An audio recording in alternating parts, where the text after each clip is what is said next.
In today's video, I'm going to teach you how to edit code in Netlify.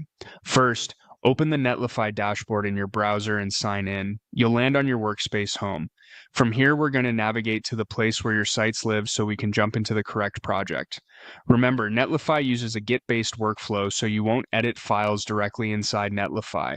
Instead, you'll use the connected repository and let Netlify handle deployments for you. On the left sidebar, click Projects. This view lists all the sites in your workspace along with their statuses and last deployments. If you manage several sites, this is the quickest way to stay organized and avoid making changes in the wrong place. Use the search bar at the top to find your site by name. Typing a few letters instantly filters the list, which is especially helpful if you have many projects. Once you see the correct project, click it to open the overview page. The overview gives you a snapshot of recent deploys, build activity, and connections, which is where we'll confirm how code changes are handled. On the overview page, look for the note that says the site deploys from GitHub. That label confirms Netlify is watching a specific repository and branch. Click the GitHub link shown there. This takes you straight to the source repository that powers the site, so any edits you make here will flow back into Netlify's build and deployment pipeline. In GitHub, make sure you're on the Code tab so you can see the file tree and branch selector. Navigate to the file you want to change, then click the pencil icon to edit it right in the browser.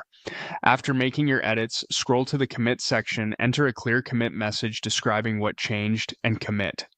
You can commit directly to the default branch if that matches your workflow, or create a new branch if your team prefers reviews.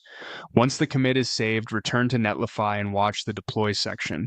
Netlify will automatically detect the new commit, start a fresh build, and when it finishes successfully, publish the updated site. If anything fails, the deploy log will show exactly where the build stopped, making it easy to adjust your change and try again. Keep your edits focused and test incrementally so you can trace any issues. For larger refactors, consider working locally and pushing through Git as usual. Then let Netlify take care of the rest.